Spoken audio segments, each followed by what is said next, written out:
Hello everyone, welcome to നോട്ട്ബഡി.in. So ഇന്ന് നമ്മൾ ഡിസ്കസ് ചെയ്യാൻ പോകുന്നത് നിങ്ങളുടെ ഇംഗ്ലീഷ് ടെക്സ്റ്റിലുള്ള കംപ്ലീറ്റ് ചാപ്റ്ററും ഈ ഒരൊറ്റ വീഡിയോയിൽ ഷോർട്ട് സമ്മറി നിങ്ങൾക്ക് പറഞ്ഞു തരുന്നതായിരിക്കും. ഓക്കെ, ഇത് നിങ്ങൾക്ക് യൂസ്ഫുൾ ആവുമെന്ന് വിചാരിക്കുന്നു. അതുപോലെ തന്നെ ഇതൊരു ലാസ്റ്റ് മിനിറ്റ് റിവിഷനാണ്, നന്നായിട്ട് മനസ്സിലാക്കുക.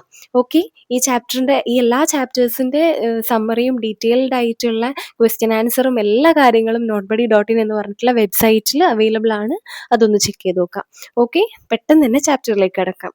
First chapter a very old man with enormous face. Chapter start ചെയ്യുന്നത് ദിവസങ്ങളോളം നീണ്ടു നിന്ന കനത്ത മഴയ്ക്ക് ശേഷം പെലായോ തൻ്റെ ചളി നിറഞ്ഞ മുറ്റത്ത് വലിയ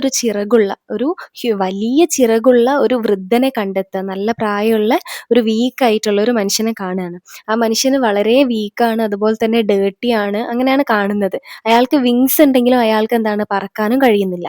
അയൽക്കാരന് പറയുകയാണെന്ത്, ഇതൊരു ഏഞ്ചൽ ആണ്. അങ്ങനെ പറഞ്ഞതിനെ തുടർന്നിട്ട് പെലായോയുടെ ഭാര്യയായിട്ടുള്ള എലിസന്റെയും അവരെന്ത് ചെയ്യാണ്, ഒരു കോഴിക്കൂട്ടിൽ പൂട്ടാണ്, ചിക്കൻ കൂപ്പിൽ ലോക്ക് ചെയ്തിടുകയാണ് ചെയ്യുന്നത്. താമസിയാതെ തന്നെ ഇവരെ കാണാൻ വേണ്ടിയിട്ട് ജനക്കൂട്ടം തടിച്ചുകൂടുകയാണ് ഇവരുടെ വീടുകളിലേക്ക്. ആളുകൾ അവരെ ഉപദ്രവിക്കുകയാണ് ചെയ്യുന്നത്. കുത്തുകയും അതുപോലെ കല്ലെറിയുകയും തൂവല് പറക്കുകയും അങ്ങനെയൊക്കെ വളരെ മോശമായിട്ടാണ് പെരുമാറുന്നത്. അങ്ങനെ പെലായോയും എലിസന്റെയും എന്ത് ചെയ്യാണ്, ഈ വിസിറ്റേഴ്സിൽ നിന്നൊക്കെ പണം വാങ്ങിക്കുകയാണ്. അതായത് അങ്ങനെ അവർക്ക് സമ്പന്നരാവാലോ, അങ്ങനെ അവർക്ക് ലക്ഷറി ലൈഫ് നേടാം എന്നൊക്കെ വിചാരിച്ചിട്ട് അവര് ഈ വരുന്ന ആളുകളിൽ നിന്നൊക്കെ പൈസ ഈടാക്കുകയാണ് ചെയ്യുന്നത്. അതേസമയം മാലാഖ അവഗണിക്കപ്പെടുകയും അതുപോലെ തന്നെ ഈ ഒരു അവശിഷ്ടങ്ങളുടെ ഇടയിലൊക്കെയാണല്ലോ ജീവിക്കുന്നത്, ചിക്കൻ കൂപ്പിലല്ലേ നിൽക്കുന്നത്. അപ്പോൾ ഈ എലിസന്റെയും അതുപോലെ തന്നെ പെലായോയും നല്ല അടിപൊളിയായിട്ട് ജീവിക്കാനും തുടങ്ങും. ഇയാൾ വളരെ മോശ സ്ഥിതിയിലൂടെ കടന്നു പോവുകയാണ് ചെയ്യുന്നത്. പിന്നീട് അവിടേക്ക് ഒരു സ്പൈഡർ വുമൺ വരികയാണ്. അവര് ആളുകളുമായിട്ട് ഇന്ററാക്ട് ചെയ്യും, സംസാരിക്കുകയൊക്കെ ചെയ്യും. അങ്ങനെ ഒരാൾ വരുന്ന സമയത്ത് ആളുകൾക്ക് മാലാഖയോടുള്ള ഈ ഒരു ഏഞ്ചലിനോടുള്ള താല്പര്യം നഷ്ടപ്പെടുകയാണ്. കാരണം ഈ ഒരു ഏഞ്ചൽ എന്ന് പറയപ്പെടുന്ന ഇയാൾ തിരിച്ച് റിപ്ലൈ ഒന്നും കൊടുക്കുന്നില്ല. അതുപോലെ തന്നെ ഇയാൾ ഒന്നിനും റെസ്പോണ്ട് ചെയ്യുന്നില്ലല്ലോ. അതുകൊണ്ട് തന്നെ സമയം കടന്നു പോകുമ്പോൾ വൃദ്ധന് വളരെ വളരെ ദുർബലനായിക്കൊണ്ടിരിക്കുകയാണ്. പക്ഷെ പതുക്കെ സുഖം പ്രാപിക്കുകയും പുതിയ തൂവലുകൾ വളരുകയും ഒക്കെ ചെയ്തിട്ടുണ്ട്. കുറെ മാറ്റങ്ങൾ വരുന്നു. ഒരു പ്രഭാതത്തിൽ അയാൾക്ക് ഒടുവിൽ പറന്നു പോകാൻ കഴിയാണ്. അങ്ങനെ എലിസന്റെക്ക് ഒരു ആശ്വാസമാവാണ്. അവളിങ്ങനെ കിച്ചണിൽ വർക്ക് ചെയ്യുന്ന സമയത്താണ് ഇയാള് പാറിപ്പോകുന്നത്. ഈ ഒരു ചാപ്റ്ററിന്റെ മെയിൻ തീം എന്ന് പറയുന്നത്, ഇത് ഹൈലൈറ്റ് ചെയ്യുന്നത് ഈ ഒരു മനുഷ്യരുടെ ക്രൂവൽറ്റി. അതായത് ഈ വൃദ്ധനൊന്നും ചെയ്യാത്ത സമയത്ത് ഇവരെന്ത് ചെയ്യാണ്, കൂടുതൽ കൂടുതൽ ക്രൂരതകൾ അതിനോട് ചെയ്യാണ് ചെയ്യുന്നത്. അതുപോലെ തന്നെ ഗ്രീഡ്, അത്യാഗ്രഹം. കുറച്ച് പൈസ ഉണ്ടാക്കാൻ കിട്ടിയ ഒരു മാർഗം എന്ന് പറഞ്ഞാൽ അതൊരു പ്രോപ്പർ ആയിട്ടുള്ള മാർഗ്ഗമാണോ? അല്ല, ഇയാളെ വെച്ച് കാശ് ഉണ്ടാക്കുക. അവർ ഭയങ്കര ലക്ഷറി ലൈഫിന് വേണ്ടിയിട്ടാണ് ചെയ്യുന്നത്. അതുപോലെ തന്നെ ലാക്ക് ഓഫ് കമ്പാഷൻ. ഇത്രയാണ് ഇതിന്റെ ഈ ഒരു ചാപ്റ്ററിൽ വരുന്നത്. നമുക്ക് അടുത്ത ചാപ്റ്ററിലേക്ക് പോയാലോ? ഈ ചാപ്റ്ററിന്റെ ഒക്കെ ഈ ഷോർട്ട് നോട്ട് ഞാൻ നോട്ട്ബഡി.in വെബ്സൈറ്റിൽ ഇട്ടിട്ടുണ്ട് കേട്ടോ, ഈ short note. Next chapter in the attic. ഈ ഒരു ചാപ്റ്റർ റിയൽ ലൈഫ് വാർ മെമ്മോയർ ആണ്, വ്ളാഡിസ്ലോ സ്പിൽമാന്റെ. അയാൾ ഒരു പോളിഷ് ജൂയിഷ് പിയാനിസ്റ്റ് ആണ്. ഈ ഒരു ചാപ്റ്റർ എന്ന് പറഞ്ഞാൽ അയാളുടെ വേൾഡ് വാർ 2 സമയത്ത് ജീവിക്കാനുള്ള ഒരു കഷ്ടപ്പാടിന്റെ, ആ ഒരു സ്ട്രഗിളിന്റെ ഒക്കെ ആ ഒരു സർവൈവൽ സ്റ്റോറിയാണ്. ഓക്കെ, ജർമ്മൻകാരിൽ നിന്നൊക്കെ രക്ഷപ്പെടാൻ വേണ്ടിയിട്ട് സ്പിൽമാന് തകർന്ന ഒരു വാർസോയിലെ ഒരു ആറ്റിക്കില് ഒറ്റയ്ക്ക് ഒളിക്കുകയാണ്. അങ്ങനെ ഒരു ദിവസം ഒരു ജർമ്മൻ ഉദ്യോഗസ്ഥൻ ഇദ്ദേഹത്തെ കണ്ടുമുട്ടുകയാണ്. പക്ഷെ ഉപദ്രവിക്കുന്നതിനൊക്കെ പകരം ഒരു കൈൻഡ്നെസ് കാണിക്കുക ചെയ്യുന്നത്. ഈ സ്പിൽമാൻ ഒരു പിയാനിസ്റ്റ് ആണെന്ന് അറിഞ്ഞ സമയത്ത് ഓഫീസർ പറയുന്നത് പിയാനോ വായിക്കാൻ ആവശ്യപ്പെടുകയാണ്. അയാൾ ഭയങ്കര വീക്കാണെങ്കിലും സ്പിൽമാൻ ഈ ഒരു ആളുടെ നിർബന്ധത്തിന് വഴങ്ങിയിട്ട് പിയാനോ വായിക്കാണ്. ഇത് ആ ഒരു ഓഫീസർ ഒരുപാട് ഡീപ്പായിട്ട് വേദനിപ്പിക്കുകയാണ് ചെയ്യുന്നത്. അതിനുശേഷം ഭക്ഷണം, ജാം, പുതപ്പ് ഇങ്ങനെയൊക്കെയുള്ള സാധനങ്ങൾ കൊണ്ടുവന്ന് ഓഫീസർ രഹസ്യമായിട്ട് ഈ ആറ്റിക്കിലേക്ക് എത്തിച്ചു കൊടുക്കണം, അങ്ങനെ സഹായിക്കുകയാണ്. കൂടാതെ അദ്ദേഹത്തിന് സുരക്ഷിതമായിട്ടൊരു ഒളിത്താവളം നൽകുന്നുണ്ട്. യുദ്ധം അവസാനിക്കുന്നത് വരെ ജീവനോടെ ഇരിക്കാനും അദ്ദേഹം ഇയാളെ ഭയങ്കരമായിട്ട് മോട്ടിവേറ്റ് ചെയ്യുന്നുണ്ട്, ഒരു ഹോപ്പ് കൊടുക്കുക, പ്രതീക്ഷ കൊടുക്കുകയാണ് ചെയ്യുന്നത്. ഈ ജർമ്മൻ ഓഫീസർ ഇയാളുടെ ജാക്കറ്റ് ഊരിയിട്ട് ആർക്ക് കൊടുക്കുന്നുണ്ട്? ഈ സ്പിൽമാന് കൊടുക്കുന്നുണ്ട്. അയാൾക്ക് ചൂടിന് വേണ്ടിയിട്ടൊക്കെ ഉപയോഗിക്കാൻ, അവിടെ നല്ല തണുപ്പാണ് അതുകൊണ്ട്. അങ്ങനെ പിന്നീട് ഈ ജർമ്മൻ ആർമിയൊക്കെ അവിടുന്ന് പോയി അങ്ങനെ സ്പിൽമാൻ ഒറ്റക്കായ സമയത്ത് ഇയാൾ എന്ത് ചെയ്യാണ്, ഈ ഒരു ജർമ്മൻ കോട്ടൊക്കെ ധരിച്ചിട്ട് പുറത്തേക്ക് വരുന്ന സമയത്ത് ബാക്കിയുള്ള പോളിഷ് ആളുകൾ എല്ലാവരും പറയുന്ന ഇയാൾ ആരാണ്, ജർമ്മൻ ആണെന്ന് പറഞ്ഞ് ഇയാളെ കൊല്ലാൻ വരെ ശ്രമിക്കുന്നുണ്ട്. പക്ഷെ കഷ്ടപ്പെട്ടിട്ടാണ് അയാൾ പ്രൂവ് ചെയ്യുന്നത് അയാളുടെ ഐഡന്റിറ്റി. അയാളൊരു സ്പിൽമാൻ ആണ്, അയാൾ പോളിഷുകാരനാണെന്നുള്ളത്. അങ്ങനെ ഈ ഒരു ചാപ്റ്ററിന്റെ എൻഡിൽ 6 വർഷത്തെ ആ ഒരു ഭയത്തിൽ നിന്നും ആ ഒരു ഒളിച്ചോട്ടത്തിനും ഒക്കെ ശേഷം സ്പിൽമാൻ എന്താണ് സ്വതന്ത്രമായിട്ട് വാർസോയിലൂടെ നടക്കുന്നു. അതാണ് ആ ഒരു എൻഡ്. ഇത്രയാണ് ചാപ്റ്റർ വരുന്നത്. ഇതിലെ മെയിൻ തീം എന്ന് പറഞ്ഞിട്ടാണെങ്കിൽ അവരുടെ സർവൈവൽ, ആ ഒരു ഹോപ്പ്, പ്രതീക്ഷ ഉള്ളതുകൊണ്ട് മാത്രമാണ് അയാൾ അത്രയും കാലം നിന്നിട്ടുള്ളത്.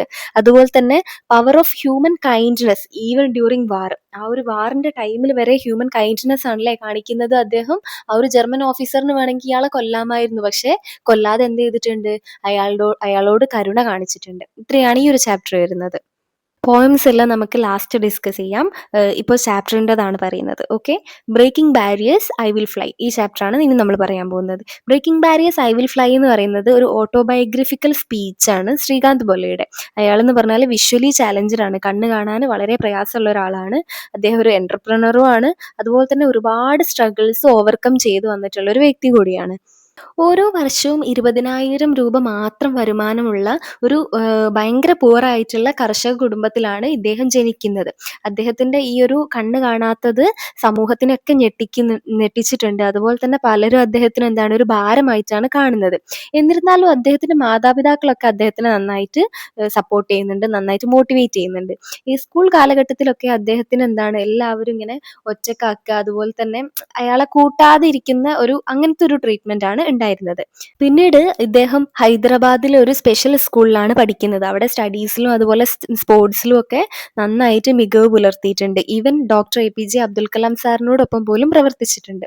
അങ്ങനെ 10ാം ക്ലാസ്സിൽ ഇദ്ദേഹത്തിന് 90% കൂടുതൽ മാർക്ക് കിട്ടിയിട്ടുണ്ടെങ്കിലും സയൻസ് എടുത്ത് പഠിക്കാനുള്ള ആ ഒരു പെർമിഷൻ എന്ത് ചെയ്തിട്ടില്ല, ഇദ്ദേഹത്തിന് കിട്ടിയിട്ടില്ല. അങ്ങനെ 6 മാസത്തെ എന്താ പറയുക നിയമ പോരാട്ടത്തിനൊക്കെ ശേഷം ഓഡിയോ മെറ്റീരിയൽസ് മാത്രം ഉപയോഗിച്ചിട്ട് അദ്ദേഹം എന്താണ് വിജയിക്കുകയാണ്. 98% മാർക്കും അതിൽ കിട്ടുന്നുണ്ട്. ഓക്കെ, അദ്ദേഹത്തിന് IIT എൻട്രൻസ് എഴുതണം എന്നുണ്ടായിരുന്നു, പക്ഷെ അവരെന്ത് ചെയ്തിട്ടില്ല, സമ്മതിച്ചിട്ടില്ല. അതുകൊണ്ട് തന്നെ അദ്ദേഹം അബ്രോഡിലേക്ക് അപ്ലൈ ചെയ്തു. അങ്ങനെ അദ്ദേഹം MITയിലെ ഫസ്റ്റ് ഇന്റർനാഷണൽ ബ്ലൈൻഡ് സ്റ്റുഡൻ്റ് ആയിട്ട് അറിയപ്പെടാനും തുടങ്ങി.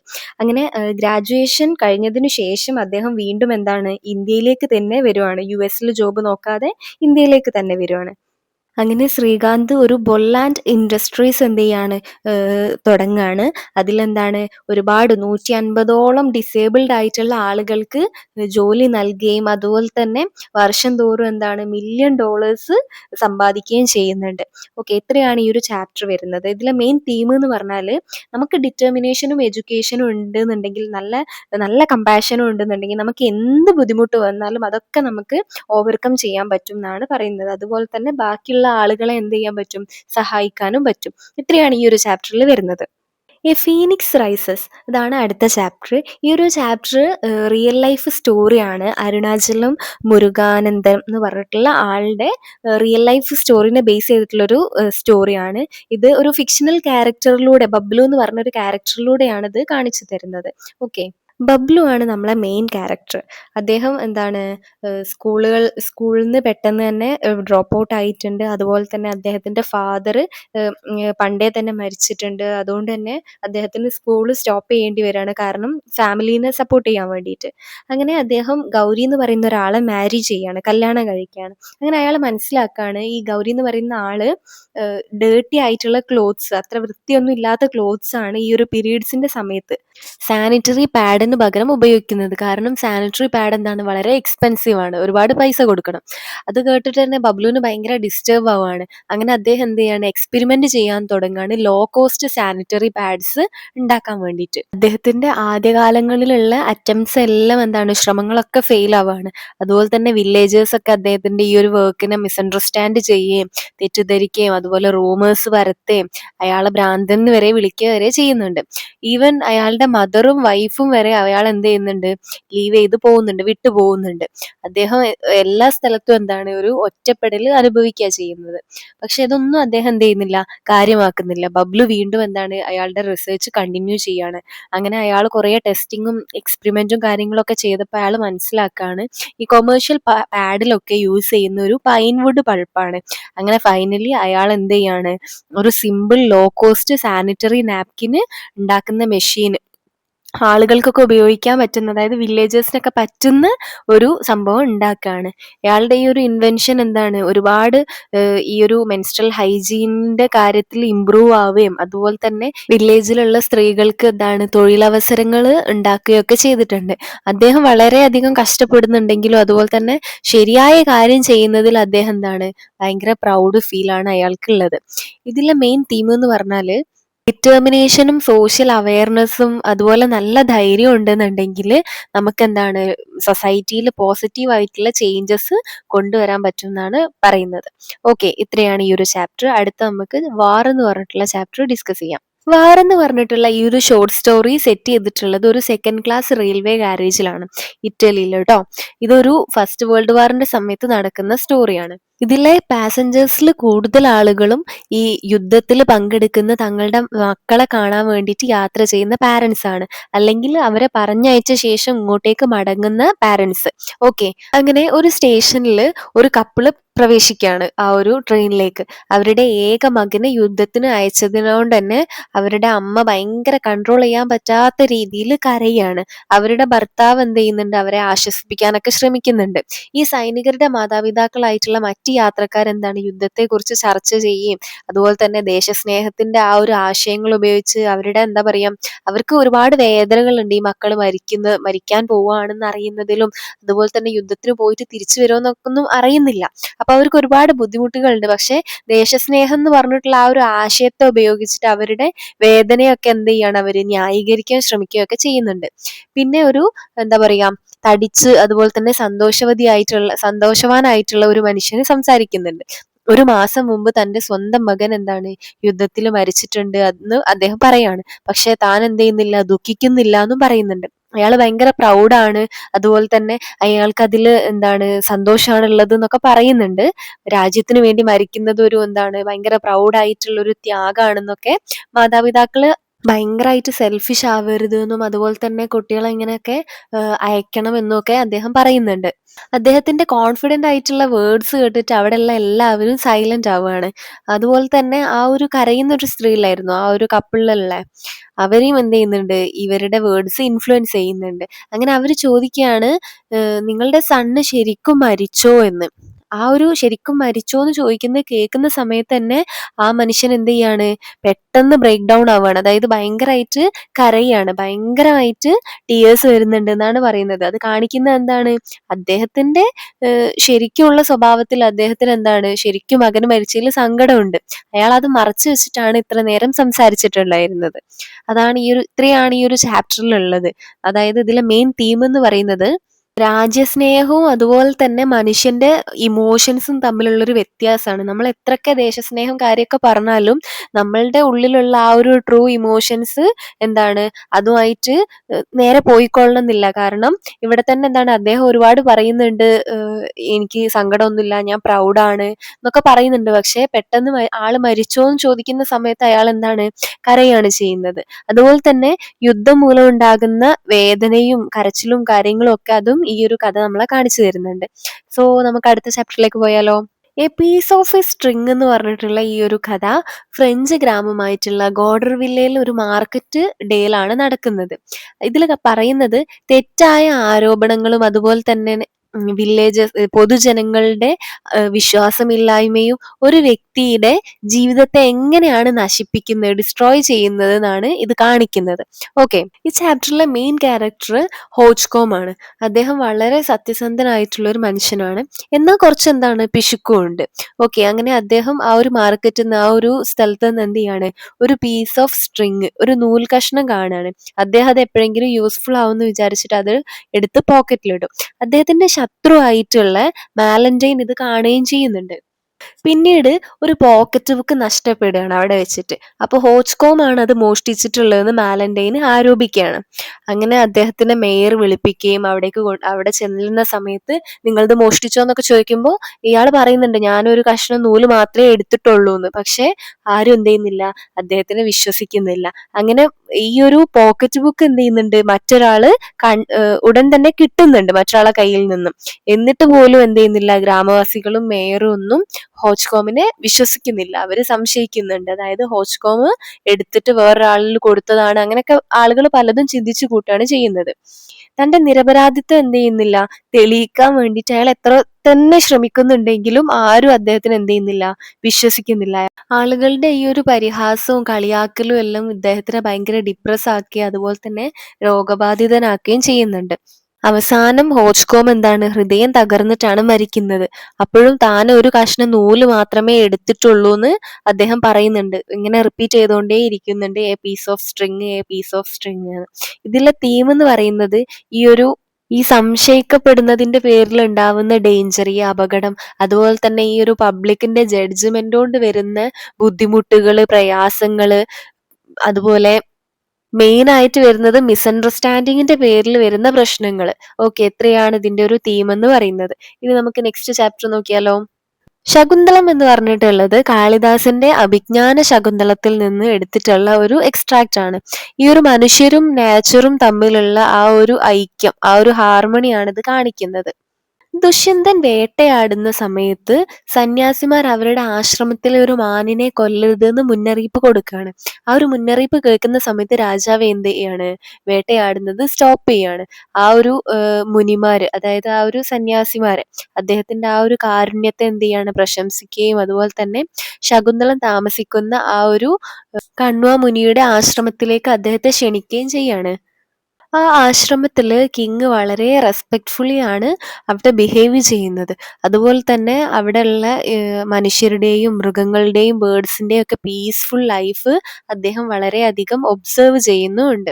അങ്ങനെ അദ്ദേഹം കുറച്ച് സ്ത്രീകളുടെ ശബ്ദം കേൾക്കുന്ന സമയത്ത് അദ്ദേഹം എന്ത് ചെയ്യുന്നുണ്ട്, ഒരു മരത്തിന്റെ പിന്നിൽ ഒളിച്ചിരിക്കുകയാണ്. ആ ഒരു സമയത്ത് അവിടെ ശകുന്തളയും അവളുടെ ഫ്രണ്ട്സും എന്ത് ചെയ്യുന്നുണ്ട്, അവിടെ പ്ലാന്റ്സിന് വാട്ടറിങ്, അതായത് പ്ലാന്റ്സിന് വെള്ളം നനയ്ക്കുകയാണ് ചെയ്യുന്നത്. ഇതെല്ലാം ഒളിഞ്ഞു നിന്നിട്ട് ആര് കാണുന്നുണ്ട്, നമ്മുടെ ദുഷ്യന്തൻ കാണുന്നുണ്ട്. ശകുന്തള അവളുടെ സിസ്റ്റേഴ്സിനെ പോലെയാണ് ഈ ഒരു മരങ്ങളെയും ഒക്കെ സ്നേഹപൂർവ്വം ട്രീറ്റ് ചെയ്യുന്നത്. അവളുടെ സുഹൃത്തുക്കളൊക്കെ അവളെ എന്ത് ചെയ്യുന്നുണ്ട്, കളിയാക്കുകയും ചെയ്യുന്നുണ്ട്. ഒരു മാമ്പഴത്തിൽ പറ്റി പിടിച്ചിരിക്കുന്ന ഒരു മുല്ലപ്പൂ വള്ളിയോടാണ് അവര് കമ്പയർ ചെയ്തിട്ടുള്ളത്. അങ്ങനെയാണ് അവര് കളിയാക്കുന്നത്. അതുപോലെ തന്നെ ഈ ഒരു ശകുന്തളയുടെ ഈ ഒരു സൗന്ദര്യത്തിലും കൈൻഡ്നെസ്സിലും ഒക്കെ ദുഷ്യന്ത എന്താണ്, വളരെയധികം അട്രാക്റ്റ് ആവാണ് ചെയ്യുന്നത്. അവിടെയുള്ള ഒരു വള്ളിച്ചെടി പൂക്കുന്ന സമയത്ത് അത് അവളുടെ വരാനിരിക്കുന്ന വിവാഹത്തിന്റെ സൂചനയാണെന്നൊക്കെ അവളുടെ സുഹൃത്തുക്കൾ തമാശയായിട്ട് പറയുന്നുണ്ട്. അതുപോലെ തന്നെ ഒരു തേനീച്ച ശകുന്തളയെ അവളുടെ സുഹൃത്തുക്കളെയൊക്കെ ശല്യപ്പെടുത്തുകയും ആ ഒരു സമയത്ത് അവര് പറയാണെന്ത്, നീ നിന്റെ ദുഷ്യന്തയെ സഹായിക്കാൻ വിളിച്ചോ എന്ന് പറയുന്നുണ്ട്. അങ്ങനെ ഒരു തമാശ രൂപത്തിലാണ് അത് അവസാനിക്കുന്നത്. ഭാവി പ്രണയത്തിനെയാണ് അത് എന്ത് ചെയ്യുന്നത്, ഇൻഡിക്കേറ്റ് ചെയ്യുന്നത്. ഇത്രയാണ് ഈ ഒരു ചാപ്റ്റർ ഉള്ളത്. ഈ ചാപ്റ്ററിലെ തീം എന്ന് പറയുന്നത്, ഈ ലെസൺ ഹൈലൈറ്റ് ചെയ്യുന്നത് ലവ്, റെസ്പെക്ട് ഫോർ നേച്ചർ, പിന്നെ അതുപോലെ തന്നെ beginning of the love story of Dushyanta and Shakuntala. ഇത്രയാണ് ഇതിലെ തീം വരുന്നത്. ഓക്കെ, നമുക്കിനി നെക്സ്റ്റ് ചാപ്റ്റർ നോക്കാം. Trills and thrills, bird watching in India. Doctor Salim Ali എഴുതിയിട്ടുള്ള the fall of a sparrow എന്ന് പറഞ്ഞിട്ടുള്ള പുസ്തകത്തിലെ ഈ ഒരു ഭാഗം ഒരു പക്ഷി നിരീക്ഷകനും അതുപോലെ തന്നെ പക്ഷി ശാസ്ത്രജ്ഞനും എന്ന നിലയിലുള്ള അയാളുടെ ആവേശകരമായിട്ടുള്ള അനുഭവങ്ങളാണ് വിവരിക്കുന്നത്. ഓക്കെ, ഈ ഒരു ബേർഡ് വാച്ചിങ് എന്ന് പറയുന്നത് ഭയങ്കര പീസ്ഫുൾ ആയിട്ടുള്ളതാണ്. എന്നാൽ കൂടി അതിലെന്താണ്, വണ്ടർഫുൾ ആയിട്ടുള്ള കുറച്ച് അഡ്വഞ്ചറസ് ആയിട്ടുള്ള കാര്യങ്ങളും ഉണ്ട് എന്നാണ് അദ്ദേഹം പറയുന്നത്. സാലിം അലി ഇടക്കിടക്ക് നോട്ടീസ് ചെയ്തിട്ടുള്ള ഒരു കാര്യമാണ്, അതായത് ഈ പക്ഷികളുടെ ബിഹേവിയർ, പക്ഷികളുടെ സ്വഭാവം ഈ ബുക്കുകളിൽ ഡിസ്ക്രൈബ് ചെയ്തതുമായിട്ട് അധിക സമയത്തും എന്ത് ചെയ്യില്ല, മാച്ച് ചെയ്യലില്ല. അതായത് ബുക്കിൽ എഴുതിയ പോലെയല്ല ബേർഡ്സ് എന്ത് ചെയ്യുന്നത്, ബിഹേവ് ചെയ്യുന്നത്. ഇത് പ്രൂവ് ചെയ്യുന്നത് എന്താന്ന് വെച്ചാൽ, nature cannot be fully explained by theory. ഈ നേച്ചർ എന്ന് പറഞ്ഞാൽ കംപ്ലീറ്റ് ആയിട്ട് നമുക്ക് എക്സ്പ്ലെയിൻ ചെയ്തിട്ട് ഒരു തിയറി ആക്കി ഇങ്ങനെ എക്സ്പ്ലെയിൻ ചെയ്ത് വെക്കാൻ കഴിയില്ല എന്നാണ്. അദ്ദേഹം ഒരുപാട് മണിക്കൂറുകൾ കാടുകളിലൊക്കെ ഇരുന്ന് ഒബ്സർവ് ചെയ്യുന്നു, അതുപോലെ തന്നെ ഫോട്ടോഗ്രാഫി ചെയ്യലൊക്കെ ഉണ്ട്. ഈ ബേർഡ് വാച്ചിങ് പീസ്ഫുൾ ആയിട്ടുള്ള കാര്യമാണ് എങ്കിലും കൂടിയിട്ട് ചില സമയത്ത് അതിൽ എന്തുണ്ട്, കുറച്ച് റിസ്കി എലമെന്റ്സ് ഉണ്ട്, കുറച്ച് അപകടകരമായിട്ടുള്ള കാര്യങ്ങളും ഉണ്ട് എന്നാണ് അദ്ദേഹം പറയുന്നത്. ഈ പറമ്പിക്കുളം എന്ന് പറഞ്ഞിട്ടുള്ള കേരളത്തിലെ ഒരു സ്ഥലമാണ് കേട്ടോ.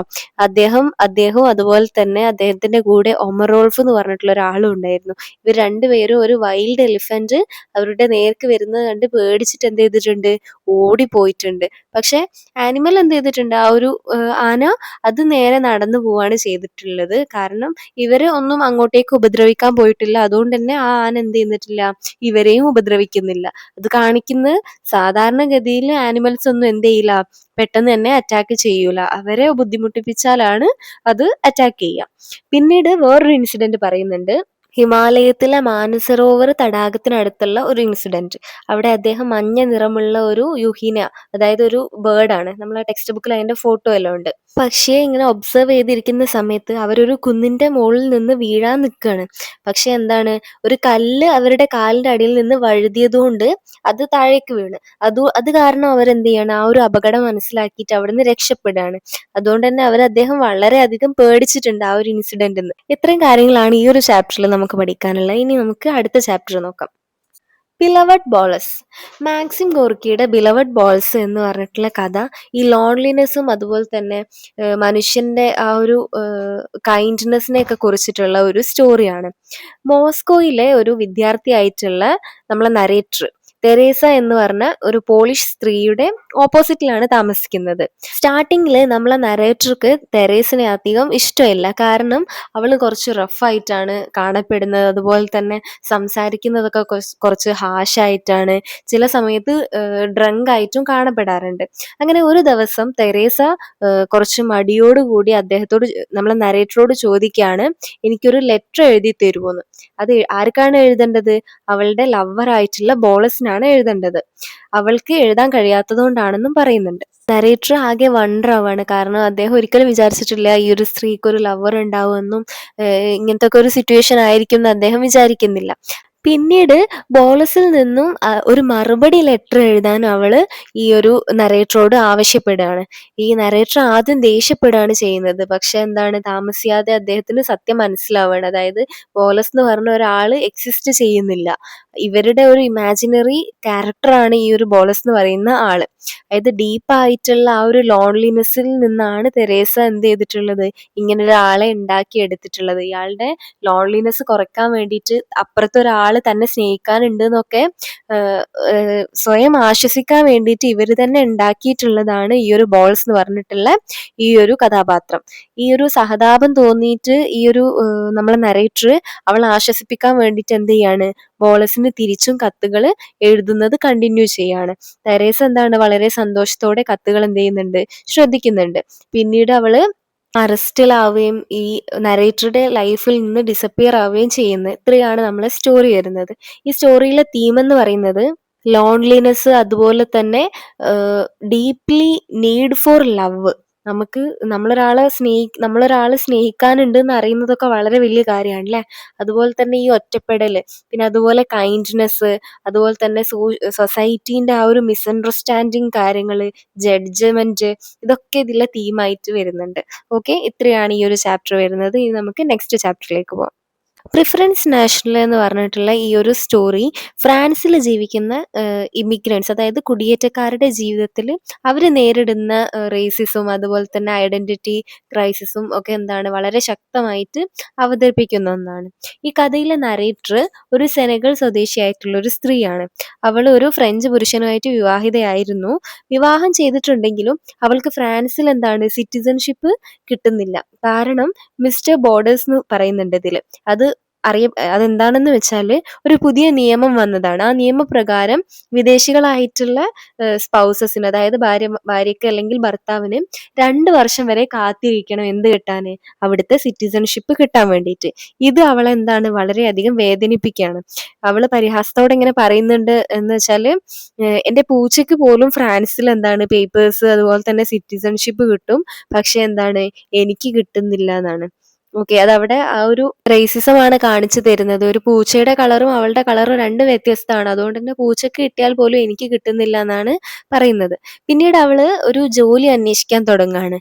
എന്നാൽ അവൾക്ക് നല്ല വിദ്യാഭ്യാസ യോഗ്യതകളൊക്കെ ഉണ്ടായിട്ടുണ്ടെങ്കിലും അവര് കറുത്ത വർഗ്ഗക്കാരി ആയതുകൊണ്ട് തന്നെ പല സ്ഥലങ്ങളിലും അവൾ എന്ത് ചെയ്യുന്നില്ല, അംഗീകരിക്കപ്പെടുന്നില്ല. അവിടെ നിന്നൊക്കെ റിജക്റ്റ് ആയി പോവാണ് ചെയ്യുന്നത്. അങ്ങനെ ഒരു ബേക്കറിയിൽ ജോലി ചോദിച്ചു പോകുന്ന സമയത്ത് അവിടുത്തെ ഉടമ അവളെ എന്ത് ചെയ്യാണ്, അപമാനിച്ചിട്ട് അവിടുന്ന് ഒഴിവാക്കാണ്, അവിടെ ജോലി ചെയ്യണ്ടെന്ന് പറയാണ്. അവര് ചോദിക്കുന്നുണ്ട്, നിങ്ങൾ നിങ്ങളുടെ രാജ്യത്ത് പോയിട്ട് ജോലി ചെയ്യാത്തത് എന്തുകൊണ്ടാണ്? അപ്പോഴും അവൾ അവിടുന്ന് എന്ത് ചെയ്യാണ്, മാറ്റി നിർത്തുകയാണ് ചെയ്യുന്നത്. ഈ അപമാനം കേട്ടിട്ടും അവൾ മിണ്ടാതെയാണ് അതൊക്കെ സഹിക്കുന്നത്. കാരണം അവൾക്ക് ജോലി എന്താണ്, അത്രയും ആവശ്യമാണ്. പിന്നീട് അവള് ട്യൂഷൻ അധ്യാപികയാവാനുള്ള ഒരു ജോലിക്ക് വേണ്ടിയിട്ട് അപേക്ഷിക്കുകയാണ്.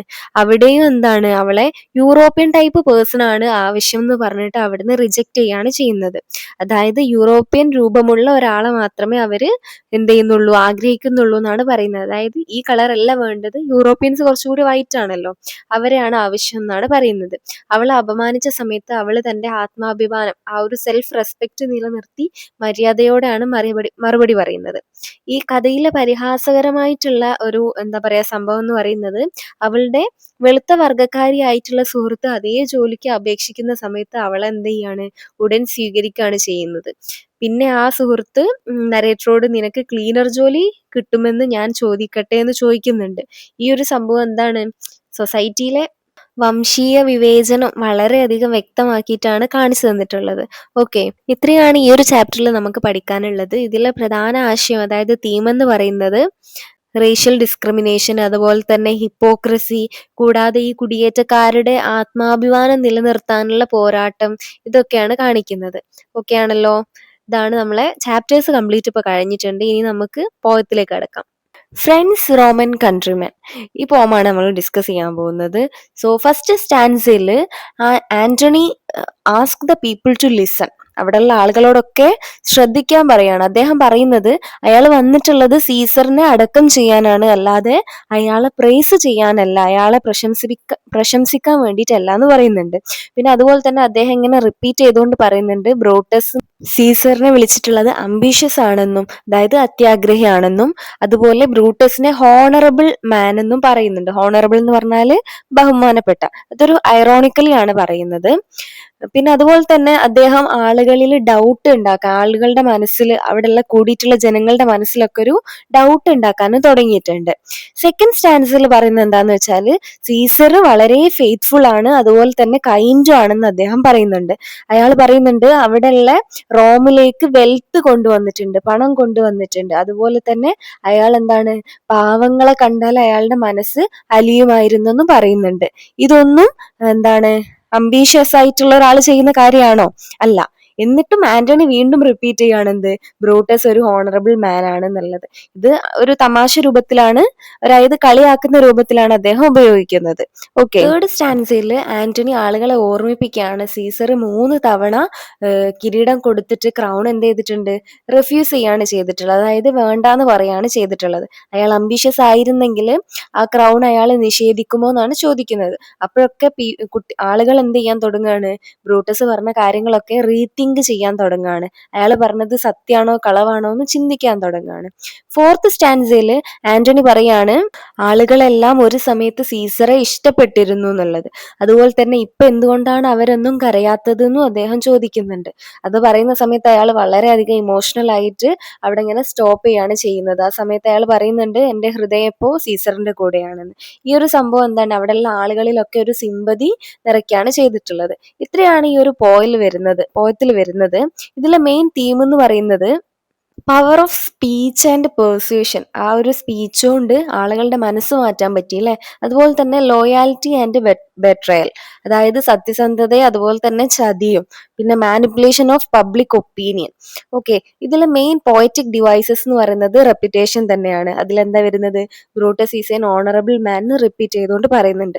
ഐറണി പറയുന്നുണ്ട്, അതെന്താണ്, Antony calls Brutus honourable but means the opposite. അതായത് ആന്റണി ബ്രൂട്ടസിനെ ഓണറബിൾ ഇങ്ങനെ റിപ്പീറ്റ് ചെയ്തുകൊണ്ട് പറയുന്നുണ്ട്, പക്ഷെ ശരിക്കും എന്താണ്, അതിന്റെ ഓപ്പോസിറ്റ് ആണ് അവിടെ ഉദ്ദേശിക്കുന്നത്.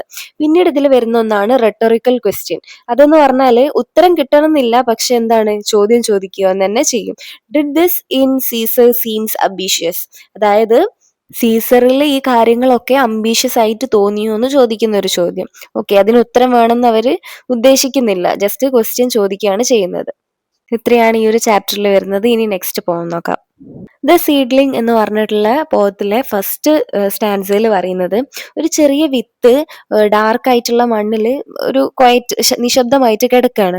അത് ചിന്തിക്കാൻ തുടങ്ങുകയാണ്. അതായത് അത് അത്ര സ്ട്രോങ് ഒന്നുമല്ല, പക്ഷെ എന്താണ് അതിന്റെ പരമാവധി അത് ട്രൈ ചെയ്യാൻ തീരുമാനിക്കുകയാണ്. അതായത് ലോകത്തെ കാണാനും വഴി കാട്ടാനും ഒക്കെ എന്താണ് വിത്ത് ഒരു ചെറിയ ഇലയെ സൂര്യപ്രകാശത്തിലേക്ക് തള്ളിവിടുന്നു. അതായത് മണ്ണിൽ നിന്ന് എന്താണ് പുറത്തേക്ക് വരികയാണ് ചെയ്യുന്നത്. തേർഡ് സ്റ്റാൻസയിൽ പറയുന്നത് ആദ്യത്തെ ഇല തണ്ടിനെയും മറ്റ് ഇലകളെയും സ്റ്റെമ്മിനെയും മറ്റ് ലീവ്സിനെയും ഒക്കെ എന്ത് ചെയ്യാണ് വിളിക്കുകയാണ്. താമസിയാതെ കൂടുതൽ ഇലകൾ എന്താണ് വളരുകയും അതുപോലെ തന്നെ ഈ ഫസ്റ്റത്തെ ഇലനെ പിന്തുടരുകയും ചെയ്യാണ്. തൈ എന്താണ് വേഗത്തിൽ വളരാണ്. അത് ബുദ്ധിമുട്ടുന്നുണ്ടെങ്കിലും അതെന്താണ് ഉടൻ തന്നെ ഒരു പൂർണ്ണ സസ്യമായിട്ട് മാറുന്നു. അതായത് എത്രയൊക്കെ ബുദ്ധിമുട്ടുണ്ടെങ്കിലും നമ്മൾ എന്ത് ചെയ്യണം, ഒരു പ്രതീക്ഷയില്ലെങ്കിലും ഒരു ഹോപ്പ് ഇല്ലെങ്കിലും നമ്മൾ നന്നായിട്ട് പരിശ്രമിക്കണം എന്നാണ് ഇവിടെ കാണിക്കുന്നത്. ഫിഫ്ത്ത് സ്റ്റാൻസയിൽ പറയുന്നത് സൂര്യപ്രകാശം അതുപോലെ തന്നെ മഴയും ഒക്കെ ലഭിക്കുന്ന സമയത്ത് ചെടി എന്താണ് വളർന്നുകൊണ്ടേയിരിക്കുകയാണ്. ഒടുവിൽ ഒരു മനോഹരമായിട്ടുള്ള പുഷ്പമായിട്ട് മാറുകയാണ് ചെയ്യുന്നത്. ഓക്കെ, കവി കുട്ടികളെ എന്താണ് തൈകളെ പോലെ, അതായത് ഈ പ്ലാന്റ്സിനെ പോലെ ആവാനാണ് ഉപദേശിക്കുന്നത്.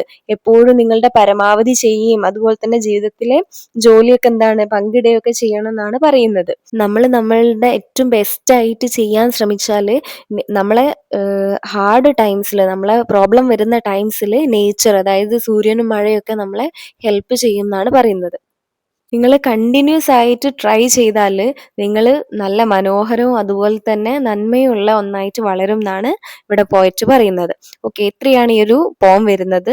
നമുക്കിതിലെ തീമും അതുപോലെ തന്നെ പോയറ്റിക് ഡിവൈസും നോക്കാം. ഇതിലെ മെയിൻ തീം എന്ന് പറഞ്ഞാൽ പെർസീവറൻസ് ആൻഡ് ഹാർഡ് വർക്ക്. എന്ത് പ്രശ്നം വന്നാലും നമ്മൾ കണ്ടിന്യൂസ് ആയിട്ട് വർക്ക് ചെയ്യുക, ഹാർഡ് വർക്ക് ചെയ്യുക. അതുപോലെ തന്നെ ഗ്രോത്ത് ത്രൂ സ്ട്രഗിളിലൂടെ നമ്മൾ എന്ത് ചെയ്യും, വളരും എന്നാണ് പറയുന്നത്. അതുപോലെ തന്നെ നേച്ചറിനെ ഒരു ടീച്ചർ ആയിട്ട് കാണുക, നേച്ചർ ആസ് എ ടീച്ചർ. പിന്നെ അതുപോലെ സെൽഫ് കോൺഫിഡൻസ് ആൻഡ് ഡിറ്റർമിനേഷൻ. ഇനി ഇതിലെ പോയറ്റിക് ഡിവൈസസ് എന്ന് പറഞ്ഞാൽ ഒന്ന് പേഴ്സോണിഫിക്കേഷൻ ആണ്. The seed Stokes and things. അതായത് സീഡ് എന്താണ് സംസാരിക്കുകയും ചിന്തിക്കുകയും ചെയ്യുന്നുണ്ട് അല്ലെ, അതൊരു ഹ്യൂമൻ ക്വാളിറ്റി ആണ്. ഹ്യൂമൻ ക്വാളിറ്റീസ് നോൺ ലിവിങ് തിങ്സിന്, ജീവനില്ലാത്ത വസ്തുക്കൾക്ക് കൊടുക്കുന്നതിനാണ് പേഴ്സോണിഫിക്കേഷൻ എന്ന് പറയാം. പിന്നെ ഒന്ന് metaphor. The seedling represents human life. അതായത് സീഡ്ലിംഗ് എന്താ റെപ്രസെന്റ് ചെയ്യുന്നത്, മനുഷ്യന്റെ ജീവിതമാണ്. അവിടെ ലൈക്ക് ഓർ ആസ് രണ്ടും കൊടുത്തിട്ടില്ല, ഡയറക്റ്റ് ആയിട്ട് കാര്യം പറയാണ് ചെയ്തത്. അങ്ങനത്തെ നമ്മൾ എന്താ പറയാ, മെറ്റഫർ എന്നാണ് പറയാ. പിന്നെ അതിലുള്ളത് ഇമേജറി ആണ്. അതിൽ ഡാർക്ക് സോയിൽ അതുപോലെ സൺലൈറ്റ് ഫ്ലവർ എന്നൊക്കെ പറയുന്നത് ഇമേജറി ആണ്. ഓക്കെ, ഇത്രയാണ് ഈ ഒരു ചാപ്റ്ററിൽ. ഇനി നമുക്ക് നെക്സ്റ്റ് ചാപ്റ്റർ നോക്കാം. Another day in paradise. ഇതില് ഫസ്റ്റ് സ്റ്റാൻസയില് ഒരു ഹോംലെസ് ആയിട്ടുള്ള വുമൺ, അതായത് വീടൊന്നും ഇല്ലാതെ തെരുവിൽ നിൽക്കുന്ന ഒരു സ്ത്രീ ഒരു മാനോട് ചോദിക്കുകയാണ്, എന്ത്, സ്ട്രീറ്റിലൂടെ പോകുന്ന ഒരു മനുഷ്യനോട് ഹെൽപ്പ് ചോദിക്കുകയാണ്. അവൾ പറയുന്നുണ്ട് അവൾക്ക് വളരെയധികം തണുക്കുന്നുണ്ട്, ഇവിടെ ഉറങ്ങാനൊന്നും സ്ഥലമില്ല എന്ന് പറയാണ്. ആ ഒരു മനുഷ്യന് ഇവളെ എന്ത് ചെയ്യാണ്, ഇഗ്നോർ ചെയ്തിട്ട് അതിലൂടെ നടന്നു പോവാണ്. അയാൾ ഇതൊന്നും കേട്ടിട്ടില്ല എന്നുള്ള രീതിയിലാണ് അദ്ദേഹം നടന്നു പോകുന്നത്. ആ ഒരു പോയറ്റ് പറയാണ് എന്ത്, ഇങ്ങനത്തെ സമയത്ത് നമ്മള് തിങ്ക് ട്വൈസ്, 2 തവണ ചിന്തിക്കണം എന്ന് പറയാണ്. ബിക്കോസ് നമുക്ക് അതെന്തായിരിക്കും, നമ്മളെ ജീവിതം ഭയങ്കര കംഫർട്ടബിൾ ആയിരിക്കും, പാരഡൈസിലായിരിക്കും. പക്ഷെ എല്ലാവർക്കും എന്തല്ല, അങ്ങനെയുള്ള ഒരു ജീവിതം അല്ലാന്ന്. സെക്കൻഡ് സ്റ്റാൻസയില് ഈ വുമൺ എന്താണ്, കരയാണ്. അവളുടെ കാലിലൊക്കെ ബ്ലിസ്റ്റേഴ്സ് ഉണ്ട്, അതായത് കുമിളകൾ വരാന്ന് പറയില്ല, ഒരുപാട് നടന്നാലൊക്കെ അങ്ങനെയുണ്ട്. ഷീസ് ടയേർഡ്, പക്ഷെ എന്താണ്, സ്റ്റിൽ ട്രൈ ചെയ്തുകൊണ്ടിരിക്കുകയാണ് സർവൈവ് ചെയ്യാൻ വേണ്ടിയിട്ട്. എഗെയിൻ വീണ്ടും സിംഗർ റിമൈൻഡ് ചെയ്യാണ് നമ്മളെ എന്ത്, think twice about ignoring people in need. ആവശ്യമുള്ള ആളുകളെ ഇഗ്നോർ ചെയ്യുന്ന സമയത്ത് നമ്മൾ 2 തവണ ചിന്തിക്കണം എന്ന് പറയാണ്. തേർഡ് സ്റ്റാൻസയില് സിംഗർ ഗോഡിനോട് ചോദിക്കുകയാണ്. എന്താ ചോദിക്കുന്നത്, ഇവരെ ആർക്കും ഒന്ന് ഹെൽപ്പ് ചെയ്യാൻ കഴിയില്ലേ, അവരുടെ ഫേസ് കണ്ടാൽ തന്നെ അറിയാം അവർ ഒരുപാട് സഹിക്കുന്നുണ്ട് എന്നുള്ളത്. അവൾ എന്താണ് എല്ലാ സ്ഥലത്തുനിന്നും ഇങ്ങനെ എന്താണ് ഓരോ പ്ലേസിൽ നിന്നും ഇതുപോലെ എന്താണ് തള്ളി മാറ്റപ്പെട്ടിട്ടുണ്ടായിരിക്കാം, കാരണം അവൾ അവിടെ ഒന്നും ഫിറ്റ് ചെയ്യുന്നില്ല എന്നാണ് കവി പറയുന്നത്. അതുപോലെ തന്നെ ഈ കോറസ് റിപ്പീറ്റ് ചെയ്തുകൊണ്ടിരിക്കുകയാണ്. ഇവര് സഫർ ചെയ്തുകൊണ്ടിരിക്കുകയാണ്. സെയിം ടൈമിൽ നമുക്കത് ജസ്റ്റ് ഒരു another normal day, comfortable day ആണ്. അവർക്കത് അങ്ങനെയല്ല. ഇത്രയും പറഞ്ഞുകൊണ്ടാണ് ഈ ഒരു പോം ഇവിടെ അവസാനിക്കുന്നത്. ഇതിലെ മെയിൻ തീം എന്ന് പറയുന്നത് സോഷ്യൽ ഇനീക്വാളിറ്റി, അതുപോലെ തന്നെ ലാക്ക് ഓഫ് കമ്പാഷൻ, അതുപോലെ responsibility to help the needy, ആവശ്യക്കാരെ ഹെൽപ്പ് ചെയ്യാനുള്ള ആ ഒരു റെസ്പോൺസിബിലിറ്റി കാണിക്കുക, അതുപോലെ തന്നെ അവയർനെസ് ഓഫ് പ്രിവിലേജ്. ഇത്രയാണ് ഇതിന്റെ തീം വരുന്നത്. ഇനി നമുക്ക് പോയറ്റിക് ഡിവൈസസ് നോക്കാം. ഫസ്റ്റ് തന്നെ റെപ്പിറ്റീഷൻ, ഓ തിങ്ക് ട്വൈസ് എന്നുള്ള ആ ഒരു സംഭവം. അതുപോലെ imagery, blisters on the soles of her feet, അത് നമുക്കിങ്ങനെ വിഷ്വലൈസ് ചെയ്യാൻ പറ്റുന്നുണ്ട് അല്ലെ, അവരുടെ കാലിലുള്ള ആ ബ്ലിസ്റ്റേഴ്സ്, കുമിളകള്. പിന്നെ അതുപോലെ റെട്ടറിക്കൽ ക്വസ്റ്റ്യൻ ഉണ്ട്, is there nothing more anybody can do എന്നുള്ള ആ ഒരു സംഭവം. The wild Swans at cool, ഇത് WB യേറ്റ്സിന്റെ പോമാണ്. ഇതിലെ ഫസ്റ്റ് സ്റ്റാൻസിൽ പറയുന്നത് ഇതൊരു ഓട്ടം കാലാണ്, സീസൺ ആണ്. അതുപോലെ ട്രീസ് ഒക്കെ ബ്യൂട്ടിഫുൾ ആണ്, ഈ വെള്ളം എന്താണ് സ്കൈനെ റിഫ്ലക്ട് ചെയ്യുന്നുണ്ട്. അതുപോലെ ഈ പോയറ്റ് അവിടെ 59 സ്വാൻസ് സ്വിം ചെയ്യുന്നത് കാണുകയാണ് അവിടുത്തെ ലേക്കിൽ. സെക്കൻഡ് സ്റ്റാൻസിൽ പറയുന്നത് 19 വർഷമായി ഇദ്ദേഹം ആദ്യമായിട്ട് ഈ സ്വാൻസിനെയൊക്കെ എണ്ണിയിട്ട്. ഓക്കെ, ഇയാള് ഇത് എണ്ണി തീരുന്നതിന് മുന്നേ എന്താണ് അതിലുള്ള സ്വാൻസ് എന്ത് ചെയ്യുന്നുണ്ട്, പറന്നു പോകുന്നുണ്ട് എന്ന് പറയുന്നുണ്ട്. അവരുടെ വിങ്സ് ഒക്കെ എന്താണ് ഒരുപാട് വലിയ വലിയ ശബ്ദങ്ങളും ഉണ്ടാക്കുന്നുണ്ട്. തേർഡ് സ്റ്റാൻസയിൽ പറയുന്നത് പോയറ്റ് ഭയങ്കര വിഷമത്തിലാണ്. കാരണം എല്ലാ കാര്യങ്ങളും ചേഞ്ച് ആവുകയാണ്. അയാൾ ഫസ്റ്റ് ആയിട്ട് ഈ സ്വാൻസിനെ കണ്ട സമയം മുതൽ എന്താണ് എല്ലാ കാര്യങ്ങളും ചേഞ്ച് ആവുന്നുണ്ട്. പണ്ട് അയാൾ വളരെ യങ് ആയിരുന്നു, ഹാപ്പി ആയിരുന്നു. പക്ഷെ ഇപ്പൊ എന്താണ്, അയാൾക്ക് വയസ്സായി എന്നുള്ളത് അയാൾ മനസ്സിലാക്കുകയാണ്. അതുപോലെ തന്നെ അയാളുടെ ഹാർട്ട്, അയാളുടെ ഹൃദയം എന്താണ് ഹെവി ആയി എന്നും പറയുന്നുണ്ട്. ഒരുപാട് വിഷമമുണ്ട് എന്നാണ് അത് കാണിക്കുന്നത്. ഫോർത്ത് സ്റ്റാൻസയിൽ പറയുന്നത് സ്വാൻസ് എല്ലാം ഇപ്പോഴും എന്താണ് അതേ എനർജറ്റിക് ആൻഡ് ലവിങ്, അതേപോലെ തന്നെയാണ്. അവര് പെട്ടെന്ന് സ്പീഡിൽ സ്വിം ചെയ്യുന്നുണ്ട്, അതുപോലെ ഫ്രീ ആയിട്ട് പറക്കുന്നുണ്ട്. അവരുടെ ഹൃദയങ്ങളൊന്നും എന്ത് ചെയ്തിട്ടില്ല, ഒരുപാട് വളർന്നിട്ടില്ല, വയസ്സായിട്ടില്ല, പോയറ്റിനെ പോലെ എന്നാണ് അദ്ദേഹം പറയുന്നത്. ഫിഫ്ത് സ്റ്റാൻസയിൽ പറയുന്നത് സ്വാൻസ് എല്ലാം മിസ്റ്റീരിയസ് ആയിട്ടും ബ്യൂട്ടിഫുള്ളും ആയിട്ടാണ് കാണപ്പെടുന്നത്. അതുപോലെ തന്നെ പോയറ്റ് ഇങ്ങനെ ചിന്തിക്കുകയാണ് എവിടേക്കായിരിക്കും ഫ്യൂച്ചറിൽ ഇവര് പോവുക എന്നുള്ളത്. അതുപോലെ തന്നെ അയാൾക്ക് എന്താണ് ഒരു ഭയം, ഒരു പേടിയും ഉണ്ട്. ഒരു ദിവസം ഇവിടെ വരുന്ന സമയത്ത് ഇവരെല്ലാം വേറെ സ്ഥലത്തേക്ക് പോയിട്ട് ഇവിടെ ആരും ഇല്ലാത്ത ഒരു ഒരു ഒരു സമയം, അങ്ങനെ ഒരു സമയം വരുന്നത് അദ്ദേഹം എന്ത് ചെയ്യുന്നുണ്ട്, പേടിക്കുന്നുണ്ട്. ഇത്രയാണ് ഈ ഒരു പോയത്തിൽ പറയുന്നത്. ഇതിലെ മെയിൻ തീം എന്ന് പറഞ്ഞാൽ പാസേജ് ഓഫ് ടൈം, ടൈം ഇങ്ങനെ മാറുകയാണ് അല്ലെ, ആ ഒരു പാസേജ് ഓഫ് ടൈം പറയുന്നുണ്ട്. ഏജിങ് ആൻഡ് ചേഞ്ച്, അതായത് അവർക്ക് എന്ത് ചെയ്യുന്നുണ്ട്, പോയറ്റിന് ഏജ് കൂടുന്നുണ്ട്, അതുപോലെ തന്നെ ഒരുപാട് ചേഞ്ചസും വരുന്നുണ്ട്. ബ്യൂട്ടി ഓഫ് നേച്ചർ, അത് നല്ല വൃത്തിക്ക് നമ്മളെ പോയറ്റിൽ കംപ്ലീറ്റ് ആയിട്ട് പറയുന്നുണ്ട് അല്ലെ. ലോൺലിനെസ് ആൻഡ് ലോസ്, അദ്ദേഹം ഇവിടെ തനിച്ചാവോ എന്നുള്ള ഭയം, അതൊക്കെ അദ്ദേഹത്തിലുണ്ട്. ഇനിയുള്ള പോയറ്റിക് ഡിവൈസസ് എന്ന് പറയുന്നത് ഇമേജറി ഉണ്ട്, അതായത് ഒക്ടോബർ 12 ഉണ്ട്, സ്റ്റിൽ വാട്ടർ, അതൊക്കെ ഇമേജറി ആണ്. സിംബോളിസം വരുന്നത് Swans represent youth and permanence, അതായത് സ്വാൻസിനെ റെപ്രസെന്റ് ചെയ്തത് എന്താണ്, യൂത്ത്, യുവത്വമാണ് അല്ലെ. അതുപോലെ തന്നെ പെർമനൻസ്, നമ്മൾ പറയുന്നുണ്ട് സ്വാൻസിന് എന്താവുന്നില്ല, വയസ്സ് കൂടുന്നില്ല, അതുപോലെ തന്നെ അവര് സ്റ്റിൽ യങ് ആണെന്നൊക്കെ പറയുന്നുണ്ട്. അലിട്രേഷൻ ഉണ്ട്, ബെൽ ബീറ്റ്, BB സൗണ്ട് കണ്ടില്ലേ, അലിട്രേഷൻ, ബെൽ ബീറ്റ്. പിന്നെ അതുപോലെ തന്നെ റെട്ടറിക്കൽ ക്വസ്റ്റ്യൻ ഇതിലും ഉണ്ട്, delight men's eyes when I awake some day എന്നുള്ള ഒരു സംഭവം. എത്രയാണ് ഈ ഒരു ചാപ്റ്ററിൽ വരുന്നത്. ഇനി നമുക്ക് ലാസ്റ്റ് ചാപ്റ്റർ ആയിട്ടുള്ള മിററിലേക്ക് പോവാം. സിൽവിയ പ്ലാത്ത് എഴുതിയിട്ടുള്ള മിറർ എന്നുള്ള പോം, ഈ പോയത്തിലെ ഫസ്റ്റ് സ്റ്റാൻസിൽ പറയുന്നത് കണ്ണാടി സ്വയം സംസാരിക്കുകയാണ്. താൻ സത്യസന്ധവും, അതായത് ഓണസ്റ്റ് ആണ്, അതുപോലെ തന്നെ കൃത്യവുമാണെന്ന് പറയുന്നത്. അതിന് സ്വന്തമായിട്ടുള്ള അഭിപ്രായങ്ങളില്ല. അതിന് മുന്നിൽ വരുന്ന എല്ലാം എന്താണ്, ഇഷ്ടവും അനിഷ്ടവും ഒന്നും നോക്കാതെ അതേപടി പ്രതിഫലിപ്പിക്കുന്നു, റിഫ്ലക്റ്റ് ചെയ്യുന്നു. അതായത് ജഡ്ജ്മെന്റ്സ് ഇല്ല എന്നാണ് പറയുന്നത്. മിക്ക സമയവും അതെന്താണ്, മുന്നിലുള്ള മതിലിനെ, വാളിനെയാണ് നോക്കി നിൽക്കുന്നത്. അത് കാണുന്നതിന്റെ ഒക്കെ സത്യം മാത്രമാണ് കാണിക്കുന്നത്, ഒരിക്കലും അതെന്ത് ചെയ്യില്ല, കളവ് പറയുന്നില്ല എന്നാണ് പറയുന്നത്. സെക്കൻഡ് സ്റ്റാൻസയിൽ പറയുന്നത് ഇപ്പോ കണ്ണാടി എന്താണ്, താനൊരു തടാകം പോലെയാണെന്ന് പറയാണ്. ഒരു സ്ത്രീ തന്റെ യഥാർത്ഥ രൂപം കാണാന് അതിന്റെ മുന്നിലേക്ക് വരികയാണ്. യാഥാർത്ഥ്യം മറയ്ക്കുന്നതിനാൽ ചിലപ്പോൾ അവർ എന്താണ്, മെഴുകുതിരിയുടെയും ചന്ദ്രപ്രകാശത്തിന്റെയും ഒക്കെ വെളിച്ചം തിരഞ്ഞെടുക്കുന്നു. അതായത് മിറർ സത്യസന്ധമായിട്ടുള്ള കാര്യമേ പറയുള്ളൂ. അപ്പൊ അതൊരു ഏജ് ആയിട്ടുള്ളതാണെന്നുണ്ടെങ്കിൽ ഏജ് ആയി എന്ന് തന്നെ കാണിക്കും. പക്ഷെ എന്താണ്, എല്ലാ ചന്ദ്രപ്രകാശവും അതുപോലെ തന്നെ മെഴുകുതിരിയും ഒന്നും എന്ത് ചെയ്യില്ല, ഇതുപോലെ യാഥാർത്ഥ്യം കാണിച്ചോളണം എന്നില്ല. മിറർ പറയാണെന്ത്, അവര് വയസ്സാകുന്നു എന്നുള്ള ആ ഒരു കഠിനമായിട്ടുള്ള സത്യം അത് എന്ത് ചെയ്യുന്നുണ്ട്, പെയിൻഫുൾ ട്രൂത്ത് അത് കണ്ണാടി കാണിക്കുന്നുണ്ട് എന്നാണ് പറയുന്നത്. ഇതിന്റെ ഒരു സെൻട്രൽ ഐഡിയ എന്ന് പറയുന്നത് എന്താണ്, ഒരു വ്യക്തിയുടെ രൂപവും ആ ഒരു വയസ്സാവുന്നതും അതെല്ലാം അതിനെ കുറിച്ചുള്ള സത്യങ്ങളെല്ലാം കണ്ണാടി എപ്പോഴും എന്ത് ചെയ്യുന്നുണ്ട്, കാണിക്കുന്നതാണ്. അതാണ് പ്രധാന ആശയം. അതായത് അതൊരിക്കലും ജഡ്ജ് ചെയ്യുന്നില്ല, അതുപോലെ തന്നെ ജഡ്ജ്മെന്റൽ ആയിട്ടൊരു കാര്യവും പറയുന്നില്ല. സത്യം സത്യം അതുപോലെ തന്നെ പറയാണ് ചെയ്യുന്നത്, ഒരിക്കലും കളവ് പറയുന്നില്ല എന്നും പറയുന്നുണ്ട്. സത്യം സ്വീകരിക്കാൻ നമുക്ക് ചിലപ്പോൾ എന്തുണ്ടാവും, ബുദ്ധിമുട്ടുണ്ടാവാം എന്നും പറയുന്നുണ്ട്. ഇത്രയാണ് ഈ ഒരു ചാപ്റ്റർ വരുന്നത്.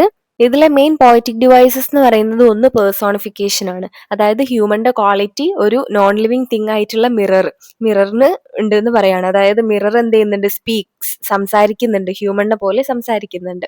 പിന്നെ ഒന്ന് മെറ്റഫർ ആണ്. മിറർ എന്തിനോട് കമ്പയർ ചെയ്തിട്ടുണ്ട്, ഒരു ലിറ്റിൽ ഗോഡ് ആയിട്ട് ആൻഡ് എ ലേക്ക്, ഇത് രണ്ടുമായിട്ട് കമ്പയർ ചെയ്തിട്ടുണ്ട്.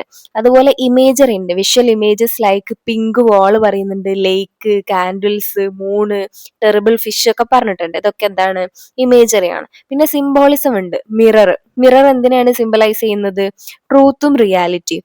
അതുപോലെ ലേക്ക് അതെന്താണ്, ഡീപ്പ് സെൽഫ് റിഫ്ലക്ഷൻ ആണ്. ടെറിബിൾ ഫിഷ് എന്ന് പറയുന്നത് വയസ്സാവുന്നതിനുള്ള ആ ഒരു ഭയം, ഫിയർ ഓഫ് ഏജിങ്. എത്രയാണ് ഇതിലെ മെയിൻ തീംസ് എന്ന് പറയുന്നത്, ട്രൂത്ത് ആൻഡ് റിയാലിറ്റി, അതുപോലെ fear of ageing, appearance versus reality, ഇങ്ങനത്തെ കാര്യങ്ങളൊക്കെയാണ് ഇതിലെ മെയിൻ തീം ആയിട്ട് വരുന്നത്. സോ നമ്മൾ 10th സ്റ്റാൻഡേർഡിലെ കംപ്ലീറ്റ് ചാപ്റ്റേഴ്സും ഇപ്പോൾ ഒന്ന് റിവൈസ് ചെയ്തിട്ടുണ്ട്, ഷോർട്ട് സമ്മറി പറഞ്ഞിട്ടുണ്ട്. ഇനി എന്തെങ്കിലും ബുദ്ധിമുട്ടുണ്ട്, മനസ്സിലാവാത്തതുണ്ടെന്നുണ്ടെങ്കിൽ നിങ്ങൾക്ക് കമന്റ് ബോക്സിൽ ചോദിക്കാം. ഇതിന്റെ എല്ലാ ഷോർട്ട് നോട്ടും notebuddy.in അവൈലബിൾ ആണ്, അത് ചെക്ക് ചെയ്ത് നോക്കുക. ഓക്കെ, നന്നായിട്ട് എക്സാം എഴുതുക. All the best. Okay, by.